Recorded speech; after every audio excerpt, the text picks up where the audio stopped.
বারবার আপনি আকাশের দিকে তাকাচ্ছেন। সুবহানাল্লাহ। আমি দেখতে পেয়েছি। فَلَنُوَلِّيَنَّكَ قِبْلَةً تَرْضَاهَا فَوَلِّ وَجْهَكَ شَطْرَ الْمَسْجِدِ الْحَرَامِ।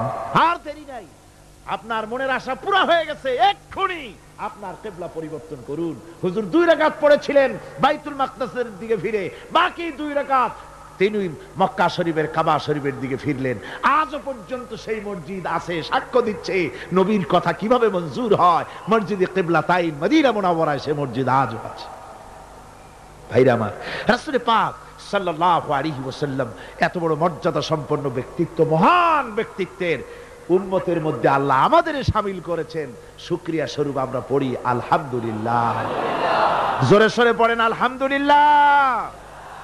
আমার ভাইয়েরা, মর্যাদা এত বেশি আল্লাহ রাসূলকে আল্লাহ রাব্বুল আলামিন দান করেছেন। এই পৃথিবীতে কোন মানুষের সঙ্গে যদি আপনি বেয়াদবি করেন, তিনি আপনার বাপ হোক, তিনি আপনার মা হন, অথবা আপনার ওস্তাদ হন, অথবা আপনার পীর হন, যে কেউ হোক না কেন, কারো সঙ্গে যদি কোনো বেয়াদবি হয়ে যায় তো শুধু একটা বেয়াদবি ছাড়া আর কিছুই না। কিন্তু নবীজির সঙ্গে যদি কেউ বেয়াদবি করে, সেটা শুধু বেয়াদবি থাকে না, কুফরি হয়ে যায়। কি হয়ে যায়? কুফরি হয়ে যায়। রাসূলুল্লাহকে কেউ তাওহীন করলে, অসম্মান করলে, সমালোচনা করলে কাফের হয়ে যায়। যারা বলেন কি হয়ে যায়? কত বড় মর্যাদা।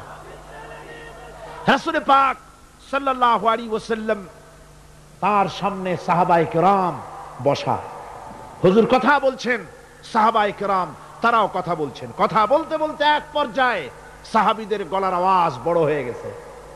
হুজুরের গলার আওয়াজ শোনা যায় না, সাহাবীদের গলার আওয়াজটা বড় হয়ে গেল। আল্লাহ রাব্বুল আলামিন এতটুকুও বরদাস্ত করলেন না, আমার নবীর গলার আওয়াজের চাইতে তোমাদের আওয়াজ বড় হলো কেন? সঙ্গে সঙ্গে ওহী নাজিল হয়ে গেল।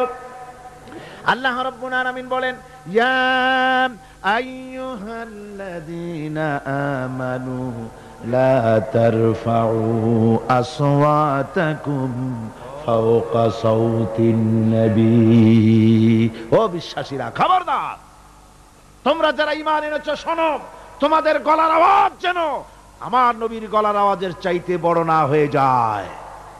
যদি তা হয়, আনতাহবাতা আমালুকুম, জীবনের সমস্ত ভালো কাজগুলি আমি আল্লাহ বরবাদ করে দেব। আজ পর্যন্ত এই আয়াতে কারিমা রাসূল পাক সাল্লাল্লাহু আলাইহি ওয়াসাল্লামের রওজায়ে আতহারের সামনে সবুজ সাইনবোর্ডের উপরে সোনার অক্ষর দিয়ে এই আয়াতে কারিমা লেখা রয়েছে। সুবহানাল্লাহ। সর্বকালের, সর্বযুগের সর্বশ্রেষ্ঠ মহামানব, সর্বশ্রেষ্ঠ বিশ্বনবী, আল্লাহর পরে যার মর্যাদা, তিনি হচ্ছেন মুহাম্মদ রাসূলুল্লাহ সাল্লাল্লাহু আলাইহি ওয়াসাল্লাম। তার অনুসরণ করা ইবাদত, তার অনুসরণ করা কি? আর তার নাফরমানি করা কুফরি। আল্লাহ রাব্বুল আলামিন বলেন, নবী আপনি বলুন, কুল ইন কুনতুম তুহিব্বুনাল্লাহ ফাত্তাবিউনি ইউহিব্বুকুমুল্লাহ ওয়া ইয়াগফির লাকুম যুনুবাকুম ওয়াল্লাহু গফুরুর রহিম।